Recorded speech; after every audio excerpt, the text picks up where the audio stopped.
इंसानों के विकास में भाषा का बहुत महत्व है, लेकिन हमें यह भ्रम नहीं पालना चाहिए कि भाषा सिर्फ हमारे पास है, बल्कि भाषा हर प्राणी के पास होती है। और यहाँ तक कि मधुमक्खियों और चींटियों जैसे कीड़े भी अच्छी तरह संवाद करना जानते हैं। तो अब सवाल ये उठता है कि जो कुछ हमें हमारी भाषा ने दिया, वो और जानवरों को उनकी भाषा ने क्यों नहीं दिया? क्या कोई खास गुण हमारी भाषा में है?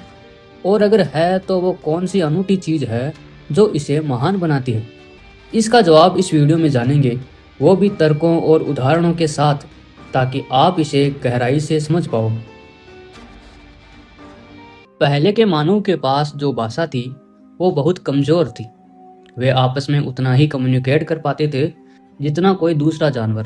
यानी इंसानों की भाषा उस वक्त दूसरे जानवरों से ज्यादा श्रेष्ठ नहीं थी। लेकिन करीब 70,000 साल पहले मनुष्य के दिमाग में कुछ अंदरूनी परिवर्तन आए और दिमाग का आकार भी बढ़ा, जिससे इंसानों की सोचने की क्षमता में वृद्धि हुई। जिसका एक परिणाम यह हुआ कि इंसानों ने अपनी नई भाषा विकसित कर ली। यह भाषा बेहद खास थी और पहले के इंसानों से काफ़ी अलग। और उस वक्त से इंसानों ने धरती पर अपना एक अधिकार करना शुरू कर दिया। अब हर कोई इस सवाल का जवाब जानना चाहेगा कि इस नई भाषा में ऐसा क्या खास था। अब तक हमें यह तो पता चल चुका है कि सिर्फ भाषा का होना ही काफ़ी नहीं है, बल्कि इसमें कोई खास गुण होना जरूरी है। वो गुण क्या है? सबसे पहले हमारे दिमाग में आता है कि शायद वो गुण यह है कि हमारी भाषा वाचिक भाषा है। यानी हम हमारी बात को ध्वनियों के माध्यम से बताते हैं, जैसा मधुमक्खियाँ या कीड़े नहीं कर पाते। लेकिन यह कोई खास गुण नहीं है, क्योंकि ऐसा तो ग्रीन मंकीज भी कर पाते हैं। ग्रीन मंकीज ध्वनियों का प्रयोग करके संवाद करते हैं। जूलॉजिस्ट ने ग्रीन मंकीज की ऐसी कई पुकारों को पहचाना है जिनमें वो एक दूसरे को कोई संदेश दे रहे हो। ऐसी ही एक पुकार है जिसमें वो चेतावनी देते हैं कि सावधान शेर। जूलॉजिस्ट ने इस पुकार को रिकॉर्ड किया और जब उन्होंने बंदरों के एक झुंड के सामने वही रिकॉर्डिंग बजाई तो वे सब पेड़ पर फुर्ती से चढ़ गए। इससे जूलॉजिस्ट को इसका अर्थ समझ आ गया। यह बताने का सीधा सा मतलब यह है कि हमारी भाषा वाचिक भाषा है, इसलिए यह श्रेष्ठ नहीं कही जा सकती। यानी यह वो विशेष गुण नहीं है। अब किसी को यह तर्क सूझ सकता है कि अगर किसी प्राणी को इंसानों की भाषा का मुकाबला करना है तो उसमें यह क्षमता होनी चाहिए कि वो बिल्कुल हमारी तरह शब्द निकाल पाए। लेकिन ऐसा भी नहीं है। तोता वो शब्द बोल सकता है जो कोई इंसान बोल सकता हो। तोता अल्बर्ट आइंस्टाइन के शब्दों को भी दोहरा सकता है। यानी आइंस्टाइन किसी भी मामले में जीनियस होंगे, लेकिन बोलने में तोते से श्रेष्ठ नहीं कहे जा सकते। अब शोधकर्ता इस मामले में क्या कहते हैं यह भी जान लेते हैं। वे यहाँ दो तरीकों के अनुमान बताते हैं। पहला जवाब यह दिया जाता है कि इंसानों में यह काबिलियत है कि वो अपनी ध्वनियों का इस्तेमाल करके अनंत वाक्य बना सकते हैं, जबकि उसके पास कोई बहुत ज़्यादा ध्वनियाँ नहीं होती।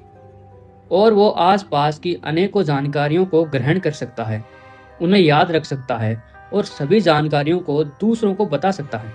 यानी जहाँ ग्रीन मंकी सिर्फ यह कह सकता है सावधान शेर, वहीं आम इंसान यह कह सकता है कि उसने नदी के किनारे एक शेर को हिरणों के झुंड का पीछा करते हुए देखा। दोनों में यह अंतर है कि बंदरों को सिर्फ शेर के बारे में आगाह किया जाता है, लेकिन शेर की वास्तविक स्थिति के बारे में कुछ नहीं बताया जाता। इसलिए वो डर कर पेड़ पर चढ़ने के सिवा और कुछ नहीं कर सकते। जबकि इंसान शेर को खदेड़ने की योजना बना सकता है और हिरणों का शिकार करने के लिए नदी के पास भी जा सकता है। दूसरा अनुमान यह लगाया जाता है कि इंसानों की भाषा इसलिए बनी है कि वो जानकारी साझा कर पाए, पर वो जानकारी ना ही शेर के बारे में थी और ना ही हिरणों के बारे में, बल्कि वो मनुष्य के खुद के बारे में थी। यहाँ गपबाजी का सिद्धांत दिया जाता है। इसके अनुसार मनुष्य की भाषा गपबाजी के लिए विकसित हुई। यह बात सुनने में बकवास लग सकती है, लेकिन इसकी वैज्ञानिकों द्वारा पुष्टि की गई है। यह सिद्धांत कहता है कि मनुष्य की नई भाषा ने उसे घंटों बतियाने में सक्षम बनाया, जिससे वो यह जान सकते थे कि हमारे समूह में कौन बेईमान है, कौन ईमानदार और किस पर भरोसा किया जा सकता है। जिससे वो अपने छोटे समूह को बड़े समूह में बदल सकते थे, जो कि मजबूत और आपस में सहयोग करने वाले होते। हम आज भी अपनी भाषा का अधिकतम उपयोग इसी गपबाजी में करते हैं, चाहे वो फ़ोन कॉल्स हो, ईमेल्स हो या अखबार। इन दोनों अनुमानों को जानने के बाद आप यह सोच रहे होंगे कि कौन सा सही है, लेकिन वास्तविकता कुछ और है। हो सकता है कि गपबाजी का सिद्धांत और नदी के पास शेर है का सिद्धांत दोनों ही सही हो, लेकिन हमारी भाषा का अनूठा लक्षण ना शेर की जानकारी देना है और ना ही मनुष्यों की, बल्कि वो लक्षण यह है कि इंसानों की सेपियंस प्रजाति ही एकमात्र है जो किसी ऐसी चीज के बारे में बात कर सकते हैं जिसे इन्होंने कभी देखा, छुआ या सूंघा नहीं, यानी जो चीज बिल्कुल काल्पनिक हो। जब से इंसानों ने अपनी कल्पनाओं को साझा करना शुरू कर दिया, तब से वो आपस में बेहतर समूह बनाने लगे और उनको आपस में जो चीज बांधे रखती थी वो वास्तव में कल्पनाएं होती थी, चाहे वो कोई धर्म हो या ईश्वर। यदि आप उन कल्पनाओं के बारे में ज़्यादा जानना चाहते हो जो अब तक हमें आपस में बांधे रखती है, तो अगले वीडियो का इंतज़ार करें।